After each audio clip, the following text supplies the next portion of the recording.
Assalamualaikum warahmatullahi wabarakatuh.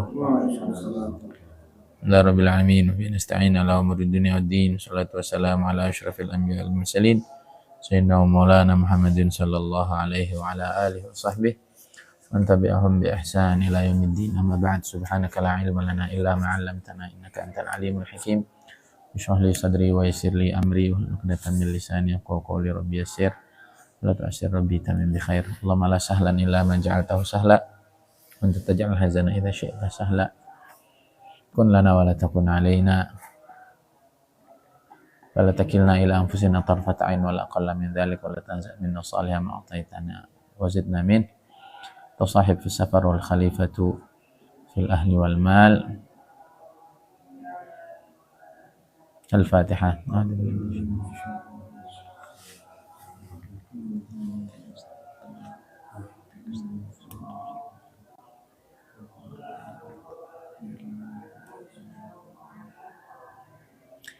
بسم الله الرحمن الرحيم. يقول المؤلف رحمه الله تعالى وأدام النفع به وبركات علومه بكم المسلمين في الدارين آمين إلى أن قال ليس المتواضع الذي إذا تواضع رأى أنه فوق ما صنع ولكن التواضع الذي إذا تواضع رأى أنه دون ما صنع. Bukanlah orang tawadu itu orang yang tatkala ia tawadu ia menganggap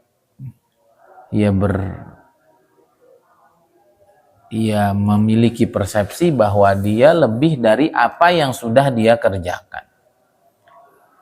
Kan tapi tawadhu yang sesungguhnya adalah seseorang yang tatkala dia tawadhu maka dia menganggap bahwa apa yang ia lakukan masih di bawah standar yang seharusnya. Kan orang sering ya ngomong, oh Ustadz mah hebat. Enggak, saya mah biasa aja. Ini buktinya saya gini seumpama. Ini buktinya lihat, santri cuma dikit, kamu kan santrinya banyak gini. Malah dalam hati apa? Ya kamu santri banyak kagak diurus, gue dikit juga keren. Nah itu orang sombong diam-diam itu. Kan ada orang tuh begitu, ngomongnya kayak ngerendahin diri, tapi sebenarnya lagi nampol orang gitu. Jadi saya dulu pernah ketemu orang gitu, Insya Allah luar biasa Ustadz ya, kena masalah ini, kena masalah itu, Insya Allah, tapi Ustadz tuh kuat banget gini. Mukanya gak enak. Dia iba sama kita, menyebutkan sekian masalah kita, kalau kita juga tahu dia punya masalah yang lebih berat. Saya bilang aja pada orang yang pura-pura tawadhu itu ya, padahal lagi pengen nempeleng kita gitu, lu hidup makanya jangan nekat-nekat amat apa, hidup yang normal-normal aja gitu. Dengan orang-orang terdekat harus berpisah ini dan lain sebagainya. Saya bilang aja, masalah itu ada dua. Masalah yang dianggap lalu diselesaikan lalu beres. Ada masalah itu yang tidak dianggap, tidak diselesaikan dan selamanya nggak pernah beres. Atau bahasa lain saya bilang, masalah itu ada yang terungkap dan ada yang tidak terungkap. Dan setiap orang nggak ada yang nggak punya masalah gitu. Cuman ada masalah itu terungkap, ada masalah tidak terungkap, gitu aja. Ada orang di sebuah perusahaan, seumpama dia ngerasa tidak nyaman, dia merasa tidak bebas berekspresi, dia merasa kreativitasnya tidak berkembang, dia merasa aspirasinya tidak didengar, dia merasa kebaikan-kebaikannya tidak diapresiasi. Maka ada orang yang nekat gitu, wah ini kalau begini terus habis umur, kalau begini terus nggak beres ini, kalau begini terus. Akhirnya dia mengambil langkah untuk keluar dari perusahaan itu dan coba melamar di tempat lain atau memilih dunia bisnis umpama. Akhirnya karena orang ini mengambil jalan lain kan gitu, jalan yang lebih berani begitu. Akhirnya wah, jadi keributan tuh. Udah enak-enak jadi manajer, udah enak-enak jadi pegawai tetap, malah keluar. Tuh kan susah nyari ini, nyari itu, nyari ini, nyari itu. Tuh kan usaha bisnis emang kira gampang gini gitu.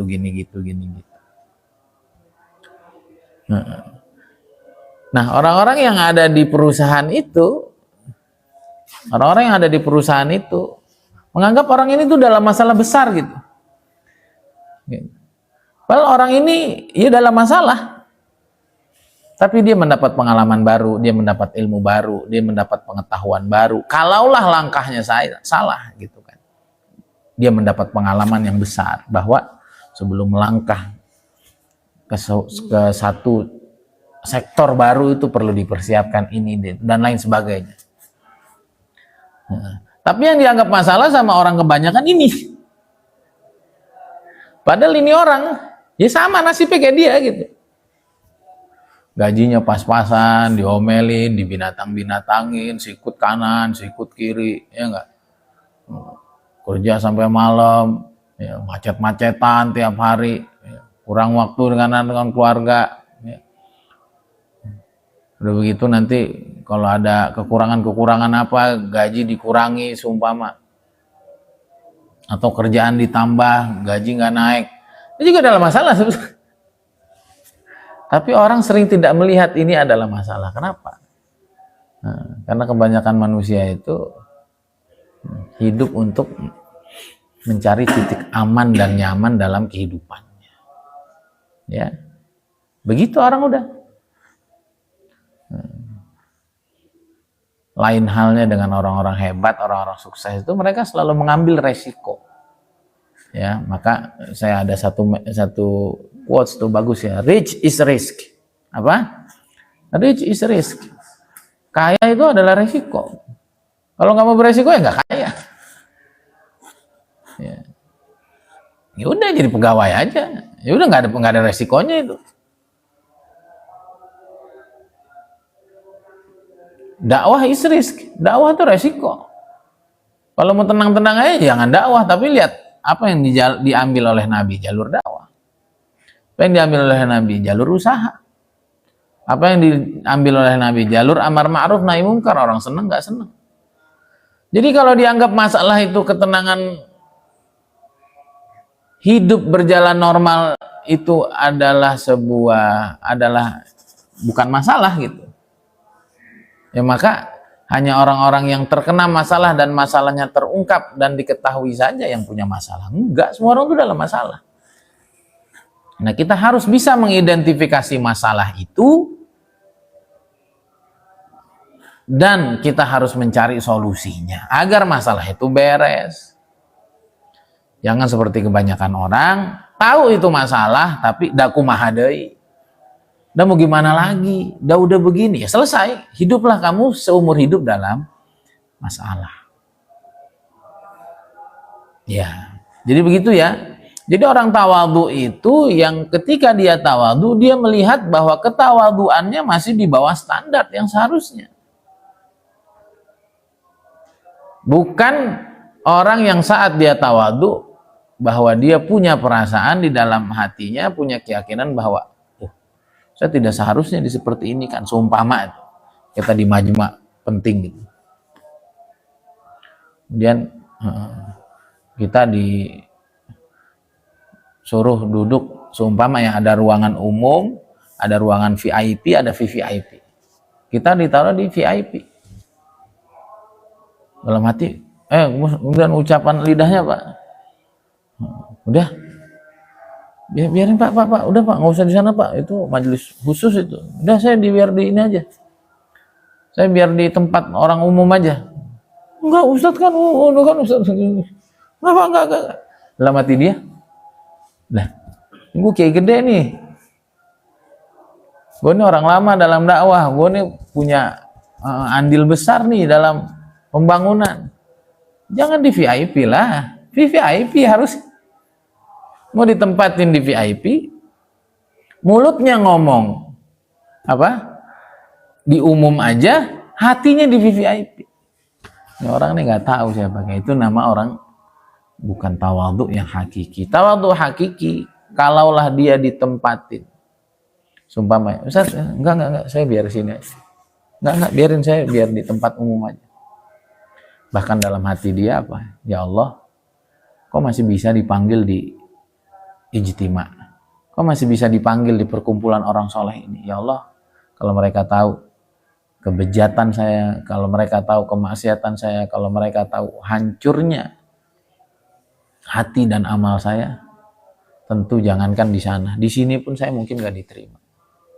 Ya Allah, makasih. Nah, itu orang tawadhu. Nah, itu harus berangkat dari hati itu. Nah, itu maka kata Mas Randy di buku Get the Miracle-nya apa? Sumber keajaiban itu adalah tersembunyi di balik dinding pemahaman. Paham nggak? Ya, pemahaman itulah berangkatnya dari ilmu yang pertama, yang kedua dari amal, dari ketakwaan, yang ketiga dari hati yang ikhlas, yang murni semata-mata karena Allah. Itu nanti muncul yang namanya hikmah. Ya, muncul yang namanya kepahaman mendalam. Itu berangkat harus dari ilmu dulu. Ilmu aja cukup nggak cukup, mesti dengan amal. Cukup ilmu amal nggak cukup, mesti dengan ikhlas. Jangan punya kepentingan. Nanti Allah Subhanahu wa Ta'ala kasih kita pemahaman yang mendalam. Kalau kita paham mendalam, maka dibalik itulah keajaiban demi keajaiban datang dalam kehidupan. Jadi begitu tuh.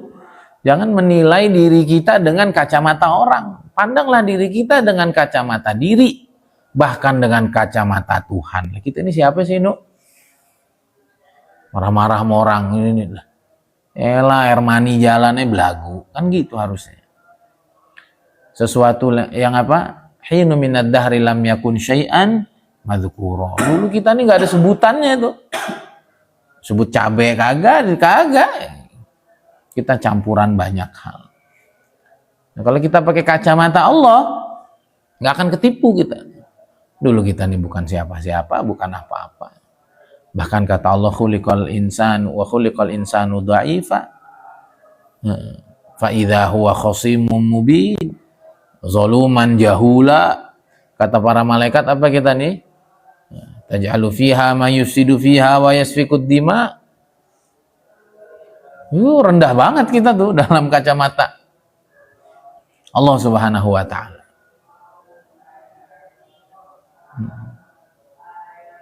Yang kedua, pakailah kacamata diri sendiri. Paham nggak? Orang tuh sering ketipu pakai kacamata orang. Oh, Masya Allah, Pak Ustadz hebat ya, gini, pondoknya gini. Ente kan tahu dari luar. Ente kan lihat media. Kalau ente masuk ke dalam masih berantakan. Ada orang tuh kalau dipuji cepat seneng gitu. Oh enggak kali. Atau sebaliknya dicaci langsung rendah. Nah, ini orang nggak tahu dirinya sendiri. Orang nggak kenal dirinya sendiri. Biasain kalau dipuji orang tuh apaan sih? Ya terserah aja orang mau bangga sama kita, orang mau respect sama kita sendiri ngelihat diri tuh apaan sih? Sejauh banget, biasa banget. Nah, ketika kita merendahkan diri kita, ketika kita memposisikan diri kita di suatu posisi, di suatu tempat, lalu kita merasa kita tuh nggak pantas di situ, itulah tawadhu. Bukan sebaliknya itu, apalagi ngomongnya yang sebaliknya itu. Oh, nggak usah di sini aja Pak. Ada yang kenal gua nggak nih? Wah, kayak ditarik nih VIP nih. Oh itu jangan di situ itu, tuh ini mah jangan di VIP. Biar tahu siapa gua. Nah, paham ya? Bagaimana untuk kita tidak tertipu, kita dapat pandangan yang hakiki? Udah kembali itu rumus sukses itu tahu diri, tahu Tuhan, dah gitu aja kok. Ngurus diri, ngurus Tuhan, dah gitu doang. Itu yang saya bilang, itu rumus kehidupan tuh itu aja, balik lagi, balik lagi, balik lagi. Makanya kadang-kadang kalau nggak ngaji kitab gitu, kadang-kadang temanya itu sebenarnya itu aja itu. Jadi karena kitab tuh bawa ke sana, bawa kemari, tapi sebenarnya muaranya itu lagi, itu lagi, itu lagi, itu lagi. Sehingga orang yang betul-betul bisa tawadhu itu orang yang betul-betul memakai kacamata Allah dalam memandang diri kita, sehingga kita akan merasa diri kita ini jauh betul dari sisi-sisi kemuliaan.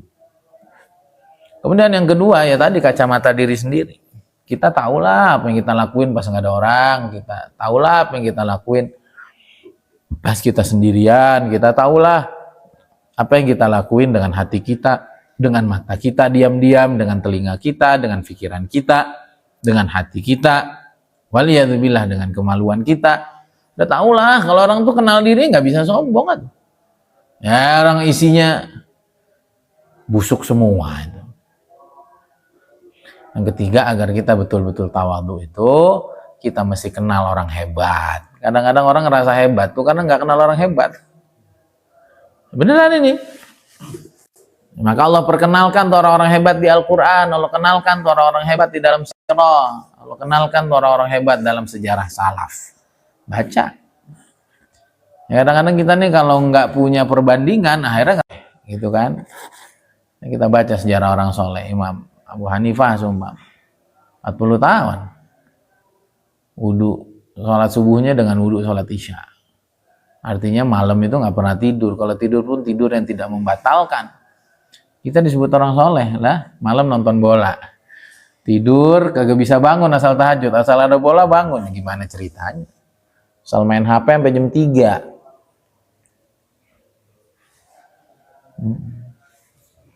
Quran nggak pernah dilihat, asal ada yang bening dikit. Ya, soleh dari mana terus? Nah, jadi biar kita nggak maghrur, nggak ditipu sama syaitan tuh itu tadi. Pandanglah diri kita dengan pandangan Tuhan tadi itu. Kita terus tetes air mani, Allah sebut kita zalim, bodoh, Allah sebut kita lakanut, manusia itu banyak ingkarnya. Manusia itu khosim mubin, penentang Tuhan yang berat. Kata para malaikat kita itu perusak, tukang ribut. Terus pede kan gitu. Yang kedua tadi tuh, yang paling kenal diri kita. Orang memuji setinggi langit kayak apa, ente nggak tahu aneh. Jadi jangan gede kepala tuh. Yang ketiga, banding Allah. Itu bagus tuh ucapannya. Buyanya Gus Kautsar. Ya, Gus Kautsar tuh muda-muda udah disuruh apa? Udah disuruh ceramah kesana kemari. Sama buyanya dipanggil, sama ayahnya dipanggil sini. Kautsar, kamu tuh sebetulnya dipanggil sana sini itu bukan karena kamu hebat. Kamu ingat itu? Kamu tuh dipanggil sana sini, didengar ceramahnya, pengajian kamu tuh didengar di mana-mana. Bukan karena kamu hebat. Karena kamu hidup di tengah di zaman di mana di tengah-tengah zaman itu kebanyakan orang bodoh. Kamu nih kalau di zaman saya nggak laku kamu. Karena kayak dulu kan apa aja dihafal tuh. Apa kita yang hafal tuh kita? Nah, ini tutup hikam hilang semua. Al ilmu fis sudur la fis tutur. Ilmu orang dulu di hati, tuh dihafal tuh. Man hafizal mutun fahazal funun. Betul-betul hafal matan, dia paham, dia menguasai banyak bidang ilmu. Kita apa yang dihafal? Ada. Kita kalau tahu sejarah orang dulu, nggak usah orang dulu. Sejarah di zaman Kiai Uzairon aja. Alim opo, ya alim belas, kata orang Jawa. Enggak alim sama sekali. Waro opo, waro. Di HP juga ada semua. Sehingga kita nggak mudah terperdaya gitu. Sehingga ujungnya itu istighfar terus, ngerasa rendah terus, ngerasa masih jauh terus. Kalau enggak tuh ngerasa hebat aja. Akhirnya ngomentarin orang-orang yang benar-benar hebat. Padahal dia ini kroco aja. Orang nggak tahu diri itu. Ngomongin habaib, ngomongin kiai, ngomongin generasi salaf. jelek-jelekin para aimah, jelekin ulama madhab, itu orang nggak tahu diri namanya. Paham ya? Gitu. Kita pengen tawadhu yang hakiki di dalam hati, bahwa apapun perasaan kita, anggapan orang terhadap kita, kita masih jauh lebih rendah dari anggapan mereka. Bukan sebaliknya. Bukan sebaliknya. Itu kadang-kadang kita kan sholat ya, kadang-kadang kita sholat, kepala kita diinjek sama kaki orang, benar nggak? Karena rapat kan sopnya, pernah nggak? Kan pernah. Coba kalau nggak ingat-ingat yang begini nih, kesel tuh. Orang kakinya kemana-mana. Atau kita kesel sama diri sendiri, ngapain sih terlalu maju, udah tahu sempit. Akhirnya kepala lu keinjak gitu. Apalagi nginjeknya habis diinjek bukan cepet naik gitu kan, kayak ditekan gitu. Coba dong merenung bahwa tidak ada yang terjadi kecuali atas mau Allah. Kemudian yang kedua, balik ke diri sendiri. Oh iya, otak gue jelek tadi sama guru. Oh iya, otak gue jelek itu sama orang tua. Oh iya, Victor tadi pikirannya kotor. Oh iya, bejo tadi, bengong terus jorok gitu. Oh, pantas saya diinjek. Untung agak dibacok pakai gitu. Ya orang tuh, nah itu bagus Kiai Fatah. Allah yahfazuh wa yar'ah. Ada alaina min barakatih, kata beliau, orang yang tersinggung itu, orang yang mudah tersinggung itu, dia terlalu menghargai dirinya. Apa? Orang kok mudah tersinggung, nah itu dia terlalu apa? Terlalu tinggi menghargai dirinya. Ya. Tinggi menghargai dirinya. Sama. Murid kok marah diomelin guru. Kan berarti dia punya nilai itu. Ya kalau kita diomelin sama orang yang kita kagumi, ya enggak itu. Ya siap, saya perbaiki gini. Ya, jadi orang yang mudah kecewa, orang yang mudah tersinggung, kata Kiai Fatah, adalah orang yang menghargai dirinya berlebihan. Tapi kalau orang tuh menghargai dirinya biasa-biasa, ya biasa aja. Nah itu Kiai Fatah itu. Di Lampung kemarin ya bareng aja sama Majma'. Walaupun Majma' nggak boleh begitu sama beliau, kan gitu. Nah kita juga begitu. Nah kita mau ditaruh di mana aja nyantai. Kan ada orang nggak ditaruh di tempatnya, ini nggak menghargai ini, biarin aja. Nah itu tugas panitia menghargai. Tugas kita mah hidup apa adanya. Tugas kita adalah hidup apa adanya. Nah, ada dua lagi biar beres bab tawadhu. Nah ini kata Imam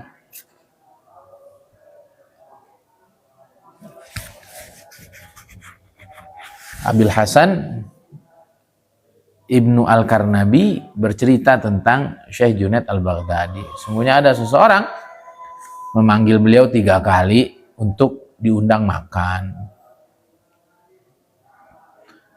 Pas sudah datang, Pak, ikut makan sini Pak, ini ada syukuran. Nggak jadi deh, saya pergi aja Pak, pulang lagi Pak. Ya beliau pergi aja, orang diundang makan, ya datang, wajib menghadiri undangan makan. Ternyata kagak jadi atau nggak ada bendanya, balik lagi. Sama seperti Imam Ahmad nih kan, cerita yang sering saya ceritakan. Akhirnya yang keempat kali akhirnya dimasukin, akhirnya ujungnya betul-betul diundang dan disuruh masuk ke rumah. Kemudian orang itu bertanya,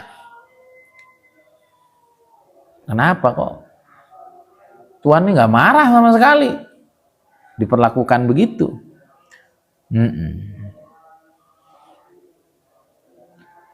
Kata beliau, aku nih sudah melatih diriku untuk hidup terhina atau untuk dihinakan, hidup merasa rendah hati selama 20 tahun. Sampai nafsuku ini udah sama aja sama anjing. Yang kalau disuruh pergi ya pergi. Ya Allah. Dan kalau dipanggil ya datang lagi. Kalau dilemparin apa? Tulang, ya datang. Ya kalau kamu perlakukan saya tadi bukan cuma 3 kali tapi 50 kali. niscaya aku akan tetap mendatangi. Jadi memang ego tuh harus dipatahkan itu. Harus dibereskan. Sama itu. Jangan ada alasan gitu. Kenapa nggak aktif di tablik? Mereka nggak menghargai saya. Emang kamu punya harga apa? Nggak usah. Kenapa nggak mau di sini? Mereka nggak, jangan gitu.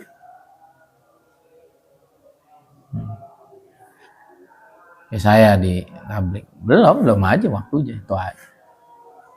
Belum jadi prioritas saya, itu aja. Sebanyak perjuangan-perjuangan yang perlu dirapikan, yang perlu dipersiapkan. Dan begitu mah gampang. Jadi kalau kita ingin dimuliakan ya bukan tempatnya. Jadi capek hidup begitu tuh capek gitu.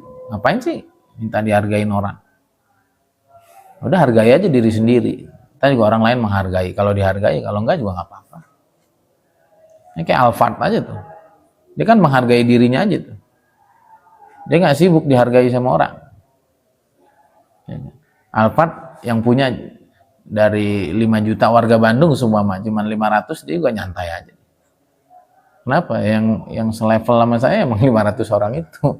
Yang lainnya naik angkot aja sama Grab kan gitu. Dia fokus aja jadi Alphard.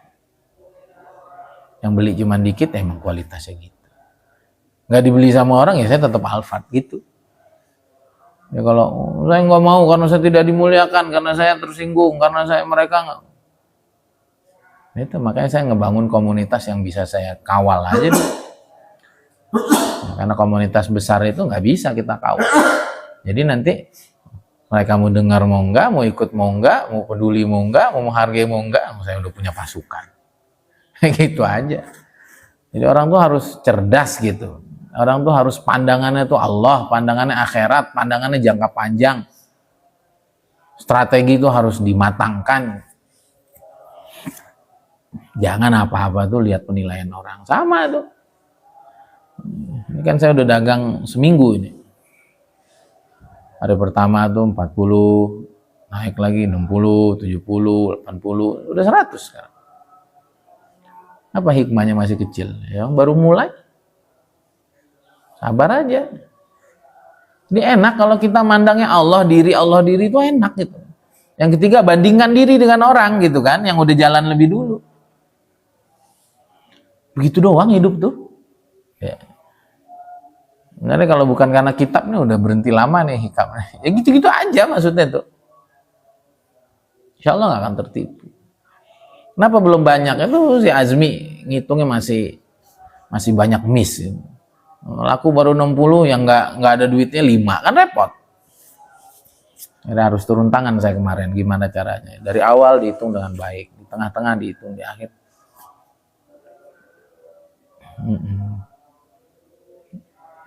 Adalah kemarin udah saya rapiin. Akhirnya kemarin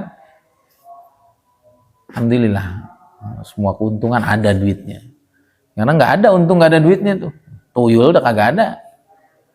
Kalau ada untung nggak ada duitnya. Kalau tidak teliti, kalau nggak tidak jujur, udah gitu aja. Mesti ketahuan tuh. Coba kalau udah ribuan, yang hilang 100 gimana ya? Nah, jadi nyantai aja. Hidup tuh apa ya? Ya apa yang Allah kasih dan kita paham betul kualitas diri kita nggak akan marah-marah. Gitu. Kayak kita santri masih dikit ya emang kemampuan kita segitu, manajemennya juga belum apik, kurikulumnya juga belum betul-betul tersusun dengan rapi, ya udah. Sehingga hisab kita nggak besar, tanggungan kita, beban kita. Enak, tapi kalau orang tuh lupa Allah, lupa diri, nggak membandingkan diri dengan orang lain, yang selevel, yang lebih baik dari dirinya, nanti gampang ketipu. Maka yang saya sering ulang-ulang bersyukur banget saya tuh kenal ilmu pikiran itu. Setelah kenal Stephen, terus kenal ilmu pikiran. Jadi ngerti itu siapa diri, mau kemana, lagi ngapain, apa tujuannya, apa yang sedang dilakukan, apa yang sedang dipersiapkan, sampai kapan. Itu dijelas semua deh, Pak. Orang mau ngomong apa kek, bodoh. Kenapa? Karena kita tahu diri kita. Lah emang orang tahu diri kita. Tadi dia muji aja salah, jelek-jelekin kita juga dia salah. Yang paling tahu diri kita tuh kita, Allah. Ngapain didikte sama orang? Pas kita susah dia nggak ikut nolong, ya. Pas kita seneng dia nyinyir, terus ngapain didengerin? Terus repot emang kalau kita tuh nggak kenal Allah, nggak kenal diri sendiri, nggak tahu level kita atau kita lagi apa, lagi di mana, mau apa, setengah mati. Dan kebanyakan orang tuh begitu.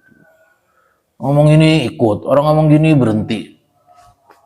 Maka saya kemarin ngobrol banyak sama Bang Berry. Bang, ini kalau kondisi mental anak kayak dulu, kan udah berhenti syiar emas. Kalau mental anak kayak dulu, wah. Jadi udah, naiknya diri itu ya hubungan sama Allah yang baik, sama diri sendiri yang baik. Sehingga lihat lagi, balik bab tawadhu, baliknya ke Allah, balik ke diri. Ngaca sama orang-orang yang sesungguhnya hebat. Akhirnya gampang banget tawadhu itu. Jadi kalau enggak, ngerasa hebat aja. Saya kan sudah 4 bulan, saya kan mondok sekian tahun, saya kan. Nggak usah begitu. Ya. Bandingin, nggak ada apa-apanya. Nah, saya kira gitu dulu deh, nanti 2 yang berikutnya. Nah,